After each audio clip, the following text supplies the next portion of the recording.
Assalamualaikum warahmatullahi wabarakatuh. Waalaikumsalam warahmatullahi wabarakatuh. Selamat pagi Sobat Spendel. Apa kabar Sobat pagi ini? Semoga kita semua selalu sehat dan terlindung dari COVID-19 yang sedang mewabah saat ini. Amin ya Rabbal Alamin. Baik Sobat, bertemu lagi dengan saya Shirley Fiona Hayunda dan rekan saya Nadia Khairia Rahmadini dalam Bincang-Bincang Spendel TV, membuka inspirasi, menumbuhkan motivasi. Di studio kita kali ini, kita kedatangan tamu yang sangat spesial, yaitu Bapak Habibul Fuadi, SPD MSI, selaku Kepala Dinas Pendidikan Kota Padang. Selamat pagi, Pak. Selamat pagi, Assalamualaikum warahmatullahi wabarakatuh. Waalaikumsalam warahmatullahi wabarakatuh. Gimana, sehat? Alhamdulillah sehat, Pak. Ini sahabat Spendel, dimanapun berada, selamat pagi.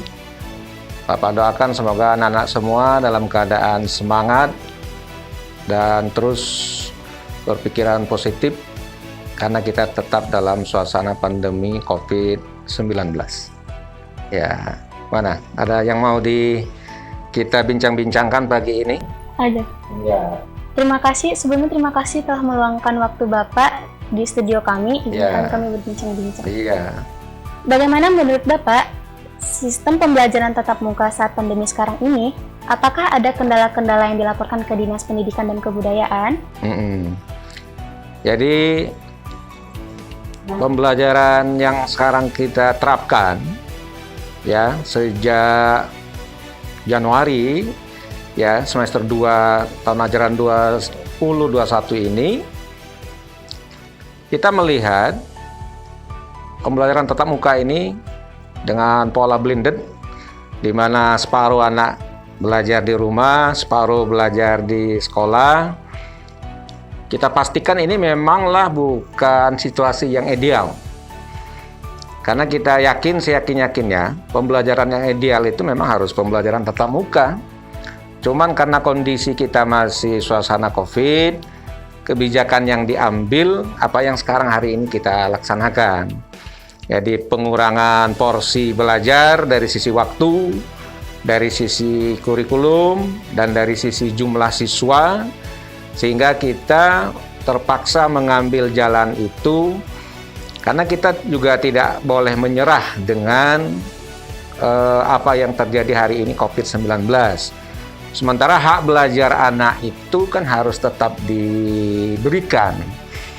Makanya dari perencanaan kita dengan pola blended ini, pola pembelajaran tatap muka yang separuh ini, sementara itu jalan sesuai dengan harapan kita. Artinya kita bicara tentang evaluasi itu dari sisi perencanaan pembelajaran tatap muka yang sekarang kita terapkan. Tapi kalau bicara tentang yang ideal, yang seperti Bapak sampaikan tadi, memang masih banyak hal, ada beberapa persoalan yang harus kita selesaikan. Dari sisi antusiasme belajarnya, dari sisi yang paling mahal dalam proses pengalaman belajar itu adalah interaksi antara guru dengan siswa, antara siswa dengan siswa. Jadi pembelajaran tatap muka itu yang mahalnya itu di sana, ya. Kalau sekedar transfer pengetahuan itu banyak multi sarana yang bisa digunakan. Tapi kita yang hakikat dari pembelajaran itu adalah bagaimana ada interaksi, ada kontak langsung fisik, kemudian kognitifnya maupun dari sisi perasaan dan sosialnya. Coba kapan kita akan melatih anak untuk disiplin, sementara mereka lewat daring. Disiplin itu hanya bisa dilakukan, dipelajari, diterapkan ketika ada aktivitas langsung. Masuk nih jam sekian nih, harus baju seragam nih, harus ada tata tertib, duduknya begini, kemudian menghargai teman, semuanya itu hanya muncul dan bisa tercipta kalau ada pembelajaran di kelas. Nah, jadi dari sisi perencanaan yang pembelajaran versi COVID-19 itu sudah terlaksana. Tapi kalau bicara tentang nilai-nilai ideal, pasti keterbatasan itu menjadi gangguan kita. Ya, mungkin bahasa saya terlalu nggak apa-apa, tanya aja, nanti ujungnya ada. Ya, apalagi kira-kira anunya yang mau disampaikan. Nah, menurut Bapak, Ya. usaha apa yang harus kita lakukan untuk mengatasi kendala-kendala tersebut? ya, makasih. Karena pangkal balanya itu ya, ini bahasa apa nih pangkal bala? Nah, campuran lah. Nah, ini kan COVID-19 inilah yang merubah semuanya.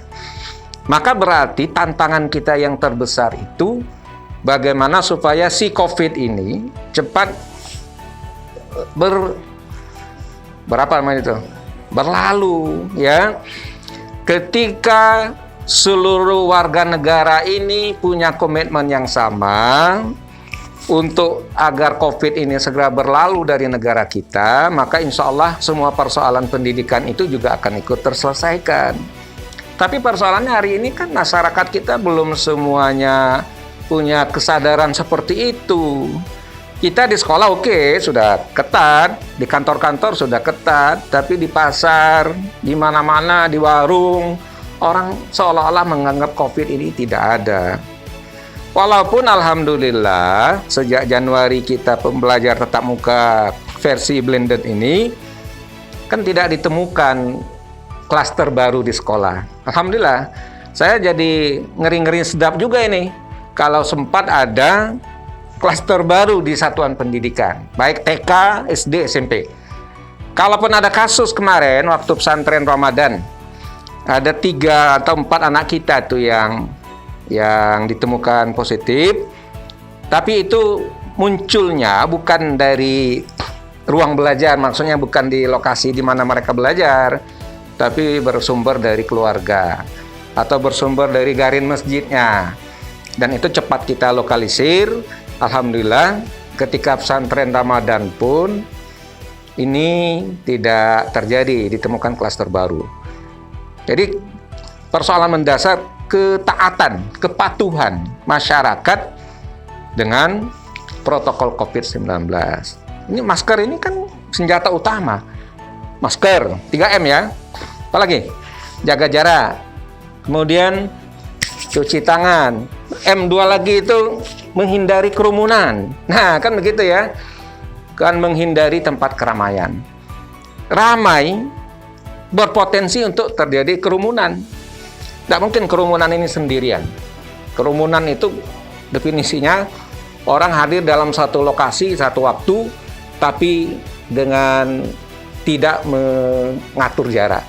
Ramai kita di sekolah, di mana kan ramai, tapi kita atur jaraknya. Itu tidak masuk dikategorikan kepada kerumunan.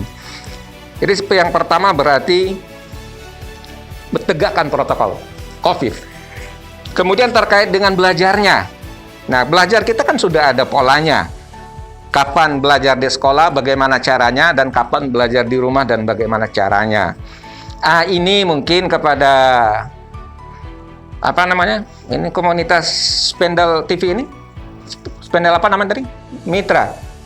Sobat Spendel, anak-anak kami semua, keberhasilan belajar ini tidak hanya ditentukan oleh guru, tapi sebenarnya dari kitanya. Mau tatap muka ataupun mau daring, itu adalah sarana. Tapi sesungguhnya yang paling penting itu adalah semangat untuk sukses, semangat untuk berhasil dalam belajar. Meskipun hari ini tidak ada ujian nasional. Kalau dulu kan yang jadi hantu ini kan ujian nasional. Kan ada lagi. Kelulusan ditentukan 100% oleh proses pembelajaran di sekolah. Nilai rapor semester per semester itulah yang akan menentukan kelulusan. Di samping faktor ada perilaku. Kalau sekolah menilai perilaku kita itu tidak sesuai dengan nilai-nilai yang ada, meskipun nilai rapor kita bagus, dia berhak tidak diluluskan. Dan itu sudah banyak terjadi. Di Kota Padang pun ada anak kita nggak lulus. Ini salah satu SMP kita yang tahun ini ya. Kepala sekolahnya udah lapor, Pak nggak bisa diluluskan, ya bagus, serahkan. keputusan majelis guru begitu. Karena masalah perilaku yang tidak baik. Jadi motivasi itu harus tetap dibangun. Meskipun kita belajar sendiri secara daring di rumah, bukan berarti kita bisa seenaknya. Pasti guru punya program, punya tagihan, punya tugas, dan semuanya itu harus diselesaikan dengan sebaik-baiknya. Meskipun daring harus mandi pagi dong. Nah, jangan mentang-mentang daring di rumah nggak mandi. Makanya kita dorong kan walaupun daring tetap pakai baju seragam. Tujuannya biar mandi dulu. Memang tidak diatur sih, mandi dulu. Nggak. Paling tidak kalau sudah harus pakai baju seragam, masa bangun tidur langsung pakai baju seragam? Gitu. Oke. Ada yang lain? Ada. Selama pandemi, nilai siswa relatif menurun. Menurut Bapak, apa saja usaha-usaha yang dilakukan untuk mengatasi permasalahan tersebut? Ya, kita menilai masalah nilai, capaian nilai itu relatif ya. Mau pandemi atau tidak pandemi, nilai itu kan sudah ada acuannya. Guru sudah sangat paham itu. Kalau ini tercapai, aspek ini tercapai, pengetahuannya berapa, maka dia dapat nilai sekian. Nah, ketika mungkin dianggap capaiannya tidak sebaik ketika sebelum pandemi, maka sudah persoalannya kembali pertanyaan sebelumnya, sejauh mana ini adik-adik semua, anak-anak semua ini menganggap program pembelajaran yang ada di era pandemi itu tidak berbeda dengan pola pembelajaran ketika tanpa pandemi. Artinya kesungguhan kita untuk memenuhi tugas-tugas yang diberikan oleh guru itu harus tetap dijaga. Jadi walaupun belajarnya daring, tagihan yang diberikan oleh guru itu tetap harus dipenuhi. Maka pasti nilainya akan tetap baik dong.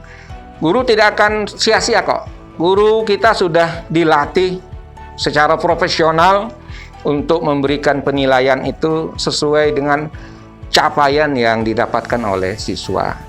Barangkali guru menganggap, oh si A ini responnya kurang positif ketika belajar secara daring. Mungkin ada tagihan yang tidak semestinya, tidak dipenuhi. Mau tidak mau artinya, kalau bicara tentang nilai, sangat tergantung kepada siswa sendiri. Ya, guru kan fungsinya hanya mengkonversi tagihan atau capaian yang diperoleh oleh siswa disandingkan dengan kriteria penilaian, maka guru nulis saja. Nggak ingin kok guru ini nilai anak rendah. Doa para guru itu bagaimana anaknya berhasil, nilainya bagus. Tapi sebaliknya, guru juga tidak boleh memberikan nilai kepada anak tidak sesuai dengan capaiannya. Capaian siswanya 50, 2 digit ya nilai ya, atau 60 misalnya. Kasihan dong anak kita kasih 90, nggak boleh. Karena itu menciderai profesionalisme gurunya. Jadi kata kuncinya, mau nilai tinggi atau nilai rendah, tergantung siswanya gitu. Ya. Dan lagi? Iya. Apakah di semester depan akan menggunakan sistem 100% tatap muka atau masih menggunakan sistem seperti sekarang? Iya. Ini kalau boleh usulnya apa? Mana enak? 100%. Bukan campuran seperti sekarang. Iya. Semua kita berharap begitu. Orang tua, siswa, guru, dinas pendidikan, semuanya ingin belajar kembali normal. Tetapi sekali lagi, kita dibatasi oleh kondisi karena pandemi ini belum berlalu. Mudah-mudahan dari tren Kota Padang saja, kita sudah sedikit akan memasuki, ini kan oranye, kemarin udah kuning, zigzag kita ini, kuning, oranye. Kalau hijau mungkin masih jauh, karena selagi ada kasus kita belum bisa dikatakan hijau. Yang kita bisa lakukan, kebijakan apa yang disampaikan oleh kementerian, tetap mengikuti pola standar COVID-19. Mungkin nanti kita akan mempelajari, akan dilihat secara mikro. Waktunya begini, PPMK itu standar COVID itu tidak lihat general. Oh, Kota Padang oranye semua. Bisa saja ada di satu kelurahan itu yang kuning. Maka protokol pembelajarannya tentu akan disesuaikan. Atau ada yang hijau, katakanlah begitu. Maka berarti protokolnya tidak, antar kelurahan itu akan berbeda. Satu kelurahan mungkin 50-50, satu kelurahan mungkin tidak lagi 50-50, satu kelurahan bisa saja tidak belajar sama sekali ke sekolah. Tergantung status COVID yang ada di masing-masing wilayah mikro tadi berbasis kelurahan. Nah, kita berdoa saja, mudah-mudahan secara keseluruhan Kota Padang ini pandemi itu semakin sedikit, maka seluruh sekolah itu bisa berjalan secara normal. Amin. Amin. Amin. Ya. Karena sekarang kita di Spendel TV, mohon saran-saran Bapak untuk kemajuan Spendel TV ke depannya. Iya. Saya sangat mengapresiasi ini, ya, kepada SMP 8, bahwa kepemimpinan Bapak M. Haryadi, unsur pimpinan, seluruh majelis guru, pembimbing Spendel TV, anak-anak kami ini sesuatu yang sangat kreatif, dan ini mari kita jadikan sebagai sarana pertama untuk berbagi ilmu pengetahuan, berbagi nilai-nilai keunggulan yang dimiliki oleh SMP 8 ini, sekaligus untuk mempublikasikan kepada masyarakat luas, ya, bahwa SMP 8 ini sudah memiliki banyak nilai-nilai tradisi, keunggulan yang bisa menjadi pilihan bagi orang tua untuk masuk ke SMP 8. Walaupun pola sekarang adalah ada zonasi, ada jalur afirmasi, kemudian prestasi, tapi sekali lagi, kita tetap harus mempertahankan tradisi keunggulan yang ada di sini. Maka tentunya ini harus diperluas ini, ya. Share-nya harus diperluas. Bagaimana seluruh anak-anak, guru yang punya medsos supaya nge-tag ini, sehingga dia bisa lebih dikenal oleh banyak orang. Tentu dengan konten-konten yang semakin mendidik, di samping juga nilai-nilai kearifan lokal kita, ya. Ini mungkin suatu saat pakai baju adat gitu ya, kayak baju wawancaranya ya, kayak menampilkan tradisi kesenian yang ada di kita juga sangat banyak. Sukses terus untuk Spendel TV. Mudah-mudahan ini menjadi salah satu alternatif tontonan bagi warga Kota Padang tentunya. Terima kasih atas waktu dan informasi yang telah Bapak berikan. Semoga informasi dan saran yang Bapak berikan kepada kami dapat bermanfaat bagi kami semua. Ya. Terutama untuk siswa-siswi SMP Negeri 8 Padang. Terima kasih. Sekali lagi sukses Ananda, ya. Termasuk para penonton, ya. Saya pamit juga nih karena masih banyak kegiatan. Assalamualaikum warahmatullahi wabarakatuh. Waalaikumsalam warahmatullahi wabarakatuh. Baiklah, sekian dulu bincang-bincang yang dapat kita lakukan bersama Bapak Kepala Dinas Pendidikan dan Kebudayaan Kota Padang. Bila ada kesalahan kata, mohon dimaafkan. Spendel TV Membuka inspirasi, menumbuhkan motivasi. Wassalamualaikum warahmatullahi wabarakatuh. Waalaikumsalam.